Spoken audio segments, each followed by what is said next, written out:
이 도림 사거리역이 들어옵니다. 여기 들어오면요, 당연히 싱글 우성 1차나 싱글 건영 아파트, 그 다음에 우성 5차도 다 직접적인 수혜 혜택을 보고, 이 싱글 우성 1차나 특히 건영은 그냥 여기 붙어 있죠?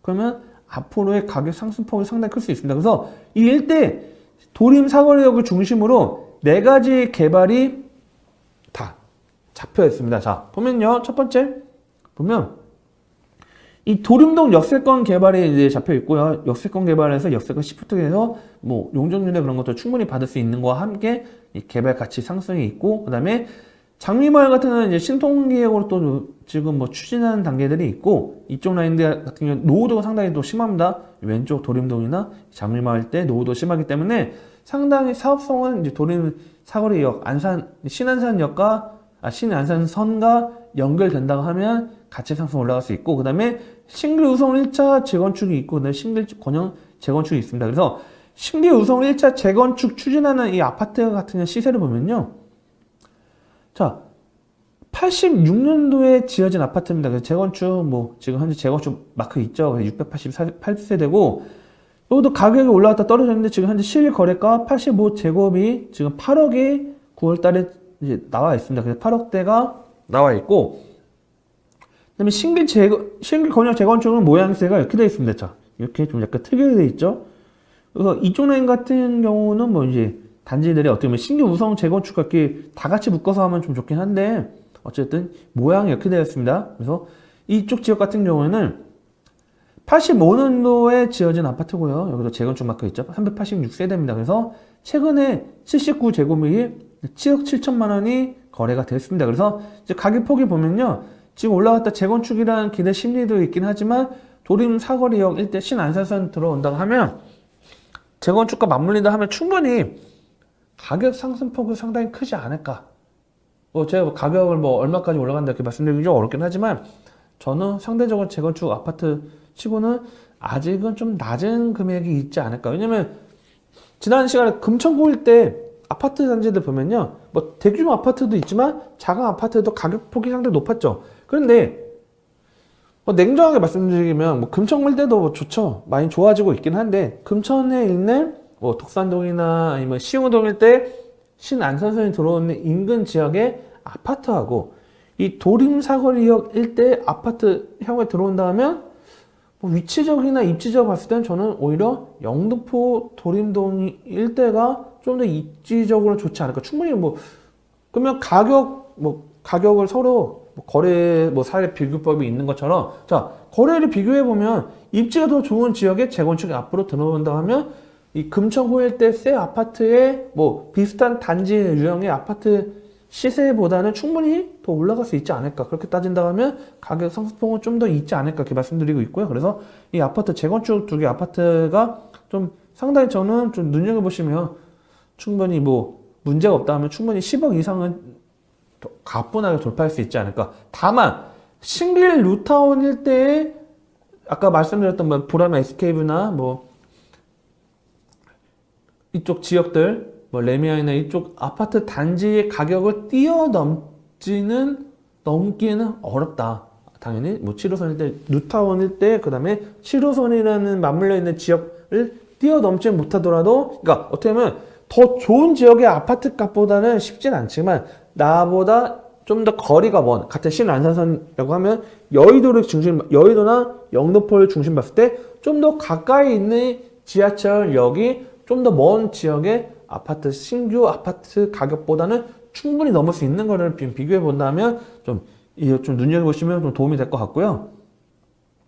그다음에 장미마을 같은 경우는 지금 현재 뭐 신흥 통합계획 초기 단계입니다. 자, 이 지역 같은 경우도 지금 노후도가 상당히 우수한 편이고 좀 소유자가 적은 편입니다. 소유자 적어가지고, 자, 뭐 조합에서 이제 나온 이제 조감도입니다. 이런 모습들이 있고, 자, 그래서 일단 왼쪽 라인과 오른쪽 라인의 거리부 노후도를 보면요, 자, 실제 거리부입니다. 자, 이거 2024년도 8월 달인 것 같던데 거리부가, 자, 아파트가 있고요. 뒤쪽 아파트 있죠. 그 다음에 뭐 건물도 보면요, 좀 노후도가 있습니다. 자, 우리가 신축 건축 행위를 짓는 지역들 보면요, 어떻게 개발이 되냐면 큰 도로나 좀 넓은, 우리 이면도로도 넓은 도로가 있죠. 이면도로 인근에 신축이 들어오고, 그 다음에 또 들어오다 보면 땅값이 오르겠죠. 토지값이 오르겠죠. 그러면 그 안쪽에 있는 또 노후도가 있는 그런 뭐 2층이나 3층 집을 부셔가지고 또 새롭게 다세주택을 많이 짓는 편인데, 자, 이면도로 넓은, 어떻게 보면 큰 넓은 도로입니다. 나름 이쪽 안쪽에 보면 골목길이 있긴 하지만, 자, 근데 노후도가 있는 주택들을 보면 상당히 노후가 되어 있죠. 노후도 많이 되어 있는 것도 체크하시면 될 것 같고, 자, 또 한쪽을 보면요, 옛날 빨간 기아도 있고, 옛날 그 다음에 여기 옛날 뭐 고려빌라 되어 있는 옛날 오래된 집들이 있죠. 자, 이런 것들 노후도가 상당히 있다는 건 반대로 말하면, 여기 들어온다면 개발을 안 하고 싶어도 결국은 할 수밖에 없다. 물론 반대하신 분들 충분히 있을 겁니다. 충분히 반대하신 분도 있고, 뭐 물론 찬성하는 분도 있겠지만, 시간이 지나면 어쨌든 투자나 아니면 투자하시는 분들이나 또 새롭게 들어오신 분들이 들어오는 분들이 찬성을 많이 하겠죠. 앞으로 뭐 여기 새롭게 많이 빌라 지은 분들이 개발한다고 하면 반대하진 않겠죠. 자, 그런 것을 체크했을 때 이런 노후도 있는 지역들, 역 인근에 아직은 접합된 지역들이 있기 때문에 이런 것들 좀 체크하시면 상당히 메리트가 있고, 자, 그래서 정리를 좀 해드리면 신안산선이 이제 들어옵니다. 신안산선 들어오는데, 먼저 구로 디지털단지역 같은 경우에는, 자, 상권이 좀 더 확대되겠죠. 뭐 교통망이나 그런 것들이 있고, 구로 디지털단지역 같은 경우는 이미 많은 지식산업센터들이 들어왔기 때문에 엄청난 일자리들이 있습니다. 그래서 가치 상승은 좀 더 올라갈 수 있고, 이 구로 디지털단지역 문을 보면요, 자, 네 가지로 되어 있다고 보시면 됩니다. 네 가지 어떤 거냐면, 첫 번째 여기 구로구입니다. 구로구가 있고요. 그 다음에 영등포구가 있고요. 영등포구가 있고, 구로구가 있고, 그 다음에 금천구도 끼고, 근데 금천구가 있고, 또 아래쪽에 관악구가 있습니다. 그래서 네 개의 자치구가 교차가 됩니다. 그래서 구로디지털단지역을 교차로를 보면요, 사거리 일대 보면요, 네 가지 구가 교차되는 지역이다 보니까, 뭐 여기 같은 경우는 뭐 대신 이제 국가산업단지고 중공업지역이다 보니까 뭐 중공업지역에 뭐 기업들이 아닌 이상 뭐 일반 분들이 투자 포인트 잡는 건 오피스텔이나 아니면 뭐 지식산업센터 새로 들어왔을 때 분양받는 게 투자 포인트 텐데, 인근 아파트 같은 게 이미 뭐 가격 상승폭은 충분히 높게 보고 있고요. 이미 2호선이 있기 때문에 신안산선이 들어온다고 해가지고 어마어마하게 갑자기 수혜택을 보는 지역은 아니다. 이미 충분히 2호선이 있고, 다만 교통이 좋아지기 때문에 좀 더 출퇴근하시는 분들, 뭐 금천이나 안산이나 이쪽에서 구로 디지털단지 출퇴근하시는 분들 좀 더 편의성이 있다고 보시면 될 것 같고, 그 다음에 대림사거리역 같은 경우에는 직접적인 수혜택을 본다. 여기죠. 바로 직접적인 지하철이 아예 없는 지역에 지하철이 들어오기 때문에 한 정거장을 통해서 2호선으로 해서 강남이나 아니면 뭐 이쪽으로 출퇴근할 수 있는 그런 혜택을 볼 수 있고, 또 위로 올라간다 하면 또 신풍역을 통해서 7호선으로 또 출퇴근할 수 있기 때문에 교통망의 직접적 수혜택을 볼 수 있고, 역 인근에 뭐 역세권 개발이나 그런 것들이 이미 잡혀 있는 것처럼 확대가 되고, 앞으로 인근에 개발이 잡혀 있지 않는 지역도 종상향 등의 기대 가능성도 상당히 높습니다. 그래서 이 대림사거리역 일대 노후도가 있는 주택들 체크 포인트 잡으시면 될 것 같고요. 자, 신풍역일 때는 신길뉴타운의 가치가 좀 더 올라가겠죠. 신풍역 일대가 이미 어느 정도 아파트 단지 들어갔지만 뭐 좀 더 그 인근에 아직 못하는 뭐 그런 지역입니다. 시장 인근이나 아직 이렇게 뭐 추진하고 있지만 쉽지 않은 지역들 같은 경우도 일부 개발 예정지가 탄력이 예상될 수 있고요. 그 다음에 도림사거리역 일대도 노후도가 높은 지역들이 많죠. 그 다음에 역세권 인근 개발지가 높고, 특히 이 도림사거리역 인근에 지금 여기 없는 지역에 새롭게 여기 들어오는데 노후도가 상당히 심하기 때문에 이미 굵직한 개발들이 하나하나 나오고 있습니다. 자, 이런 개발들이 과거에 추진하다가 실패한 지역들이 있긴 하겠지만, 자, 여기 지하철이 들어온다고 하면 가치가 이제 가능성이 매우 높아지기 때문에 뭐 저는 어느 정도 개발 가능성이 성공한다고 좀 자신있게 말씀드리고 있고요.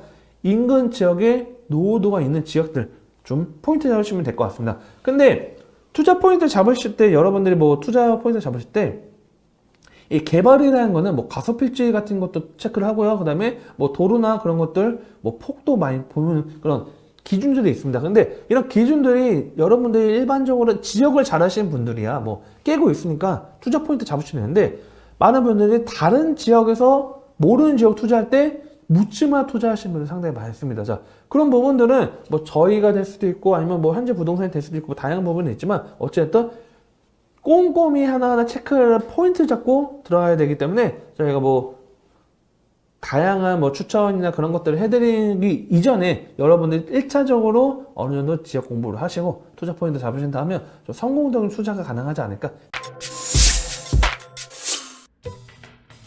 좋은 차를 사기 전에도, 이사를 가기 전에도, 크게 다치기 전에도 항상 미리 대비를 해놓는데 부동산은 왜?